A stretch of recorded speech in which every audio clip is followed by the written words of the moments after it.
પાટણ જિલ્લાના સિદ્ધપુરમાં ભારતીય બંધારણના ઘડવૈયા ડોક્ટર બાબા સાહેબ આંબેડકરની 134મી જન્મ જયંતિ ધામધૂમથી ઉજવવામાં આવી હતી। શહેરના અફીણ ગેટ આંબેડકર ચોક પાસે સ્થાપિત બાબા સાહેબની પ્રતિમાને ગુજરાત સરકારના કેબિનેટ મંત્રી બલવંતસિંહ રાજપૂત, પૂર્વ સાંસદ દિલીપભાઈ પંડ્યા, સિદ્ધપુરના પૂર્વ ધારાસભ્ય ચંદનજી ઠાકોર સહિત વિવિધ રાજકીય પક્ષો અને સામાજિક સંગઠનોએ પુષ્પાંજલિ અર્પણ કરી હતી। તેમજ સિદ્ધપુર નગરપાલિકા પ્રમુખ અનિતાબેન પટેલ, એપીએમસીના ચેરમેન વિષ્ણુભાઈ પટેલ, સિદ્ધપુર નગરપાલિકાના સદસ્યો અને અન્ય પદાધિકારીઓએ બાબા સાહેબની પ્રતિમાને પુષ્પાંજલિ અર્પણ કરી હતી। સમગ્ર કાર્યક્રમ દરમિયાન જબ તક સૂરજ ચાંદ रहेगा बाबा तेरा नाम रहेगा ના નારા ગુંજ્યા હતા।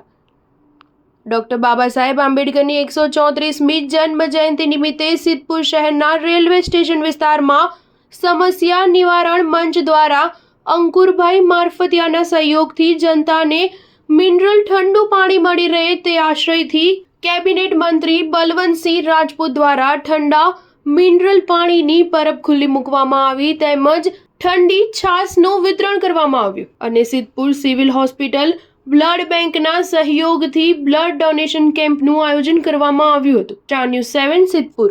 આજે સમગ્ર વિશ્વમાં અને ભારતમાં એક આપણા સૌ માટે ગૌરવનો દિવસ છે।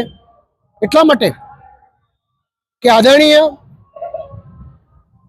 ડૉક્ટર આંબેડકર સાહેબનો આજે 134મી જન્મજયંતિ નિમિત્તે 14મી એપ્રિલ કે આપણે બધા આખો ભારત તમામ 140 કરોડ લોકો આખો દેશ જ્યારે ઉજવે અને એમનું અદ્ભુત એમ કહી શકાય કે ડૉક્ટર આંબેડકર સાહેબ 32 ડિગ્રીઓ ધરાવતા હતા, 9થી વધારે ભાષાઓ જાણતા હતા અને કોલંબિયા યુનિવર્સિટીમાં સૌથી પહેલાં આપણે જે કહી શકાય એ ભારતીય એમને એક એવોર્ડ મળ્યો હતો।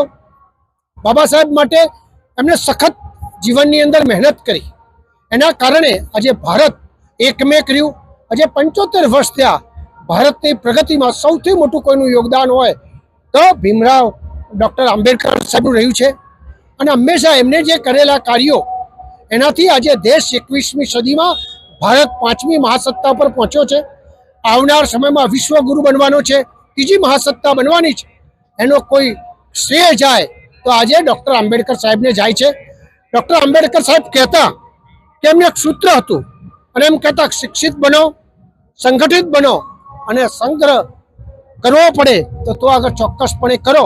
આપણે બધા એમના મૂલ્યો જે છે, એમના જે વિચારો છે એ વિચારો આપણા જીવનમાં ઉતારીએ અને આજના પ્રસંગે એમને સાચી શ્રદ્ધાંજલિ આપીએ એવી આપ સૌને મારી વિનંતી છે।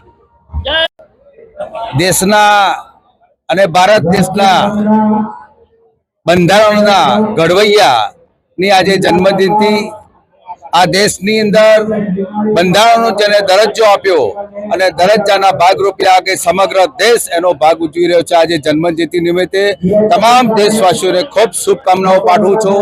બાબા સાહેબ આંબેડકરના જે મૂલ્યો છે એ આજે દેશમાંથી ભૂલાય તેમ છે નહીં અને બાબા સાહેબે જે કરેલા કાર્યો છે એમના કાર્યોને સમગ્ર દેશ આજે વગાડેલું છે અને દેશના બંધારણમાં આજે જે પ્રમાણે દેશ ચાલી રહ્યો છે એ દેશમાં આજે બંધારણ સામે કોઈ ઓગળી ઊંચી કરે નેચી કરે એની આ દેશ કોઈ ચલવી લે એમ છે નહીં અને આજે દેશ મજબૂતાઈથી આગળ વધી રહ્યો છે અને કોટી કોટી વંદન ને સલામ કરું બાબા સાહેબ આંબેડકરને કે આજે જન્મજયંતિ એની સમગ્ર દેશ ઉજવી રહ્યો છે।